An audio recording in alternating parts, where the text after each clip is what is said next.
வணக்கம். நலம்பெறும் முத்திரைகள் மற்றும் விரல்களை மருத்துவர் வரிசையில் இன்றைக்கு நம்ம பார்க்க போவது சுவையின்மை என்ற ஒரு நோயை பற்றிய விளக்கமும் அதற்கான தீர்வும் நம்ம பார்க்க போகிறோம்.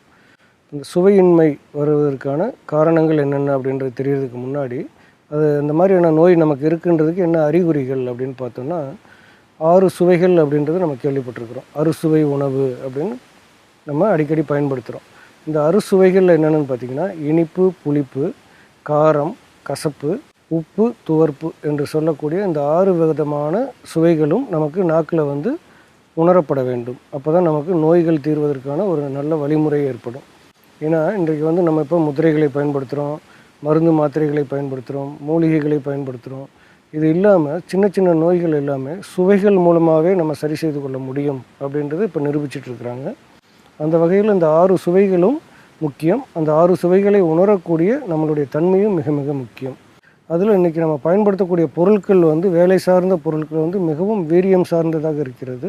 ரெண்டாவது வயிற்றில் ஏற்படக்கூடிய கோளாறுகள், ரொம்ப நாள் வயிற்றில் புண்ணு அல்லது சுவாச நோய்கள் அல்லது காது நோய்கள் இருந்துச்சுன்னா இந்த மாதிரி சுவை நரம்புகளில் பாதிப்பு ஏற்படும்.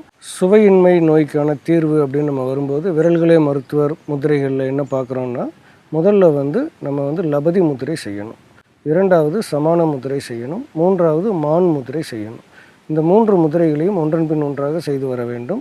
இதை செய்வதன் மூலமாக இந்த சுவை நரம்புகளை நம்ம தூண்ட முடியும். சுவையினுடைய அந்த 6 சுவைகளுமே நம்ம உணரக்கூடிய தன்மை நமக்கு கிடைக்கும். இந்த முதல் முத்திரை எப்படி செய்கிறதுன்னு பாருங்கள். லபதி முத்திரை உங்களுடைய 2 கைகளிலும் ஆள்காட்டி விரலும் மற்றும் நடுவிரலும் இப்படி மடித்து உள்ளங்கையில் வைக்கணும்.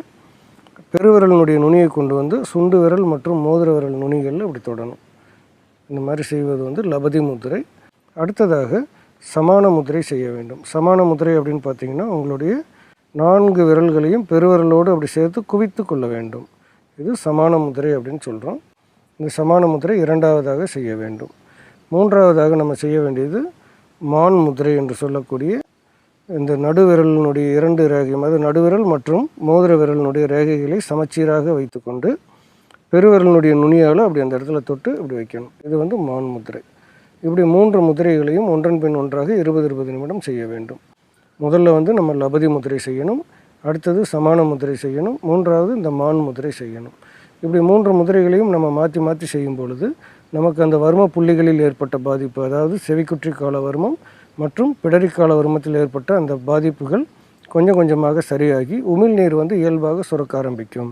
அப்படி உமிழ்நீர் சுரக்க ஆரம்பிச்சிருச்சு அப்படின்னா நம்மளுடைய அந்த சுவையின்மை என்ற நோய் கொஞ்சம் கொஞ்சமாக குறைய ஆரம்பிச்சிடும். ஏறக்குறைய ஒரு 2 நாட்கள் நீங்கள் தொடர்ச்சியாக காலையிலும் மாலையிலும் இந்த முத்திரைகளை பழகி வர வேண்டியது இருக்கும்.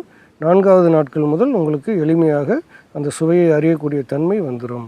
இப்போ இதற்கான ஒரு மூலிகை பயன்பாடு அப்படின்றது நம்ம என்ன பார்க்கலாம் அப்படின்னா, இஞ்சியும் எலுமிச்சையும் அப்படின்னு சொல்லி ஒரு குறிப்பு இருக்குது. அதாவது சுவையை பொறுத்த வரைக்கும் இஞ்சியையும் எலுமிச்சையையும் சேர்த்து பயன்படுத்துவது ஒரு காயகற்பம் மட்டுமல்ல, இந்த சுவைக்கான நாவிற்கான ஒரு நோய் தீர்க்கும் முறையாக குறிப்பிடப்பட்டுள்ளது. எப்படி பயன்படுத்துவது அப்படின்னு பார்த்திங்கன்னா, இந்த எலும்பிச்சை விதைகள் பகை. எலும்பிச்சையில் விதை இல்லாமல் அந்த சாறு மட்டும் எடுத்துக்கணும். இஞ்சியை தோல் சீவிட்டு அதை சமைக்கும் பொழுது நமக்கு முழுமையான மருத்துவ பலன்கள் கிடைக்கும். தோலோடு சேர்த்து சமைக்கும் பொழுது நம்மளுக்கு வாயு தொந்தரவுகள் ஏற்படும், நிறைய அசௌகரியங்கள், வயிற்று சம்பந்தமான நோய்கள் ஏற்படும்.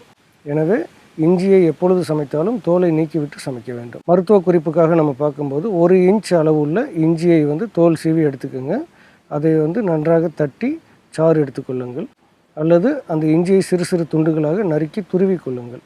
எலும்புச்சை சாற்றை புழிந்து அந்த இஞ்சியை ஊற வைக்க வேண்டும். ஏறக்குறைய ஒரு அரை மணி நேரம் ஊற வைத்து விட்டு அதில் தேவையான அளவு கொஞ்சமாக எடுத்து நாக்கில் வச்சு சப்பி சப்பி அந்த சுவையை உமிழ்நீரோடு கலந்து நாம் உள்ளே அனுப்பணும். அப்படி பண்ணும் பொழுது உங்களுக்கு அந்த சுவை நரம்புகள் தூண்டப்படும். முடிந்த அளவுக்கு வாயில் அதக்கி வச்சு முழுங்க வேண்டும். அந்த உமிழ்நீர் முழுவதும் சுரந்த பின்பு உள்ளே அனுப்ப வேண்டும். அப்படி செய்வதன் மூலமாக இந்த சுவையெல்லாம் இழந்த சுவையை நாம் மீண்டும் திரும்ப பெற முடியும். நிறைய பேர் அந்த சுவையின்மையோடையே பழகி போயிருப்பாங்க. இனிமேல் அப்படியெல்லாம் இருக்க வேண்டாம். எளிமையான தீர்வுகள் இது. நீங்கள் உங்கள் வீட்டிலே செய்ய முடியும், உங்கள் கைகளையே பயன்படுத்த முடியும். இந்த மாதிரியான தீர்வுகளை எல்லாம் நீங்கள் தவறாமல் குறித்து வைத்து கொள்ளுங்கள். நாள்தோறும் பயன்படுத்துவதற்கும் பழகிக் கொள்ளுங்கள். தவறாமல் மற்றவர்களுக்கும் கற்றுக் கொடுங்கள். மீண்டும் சந்திப்போம். நன்றி, வணக்கம்.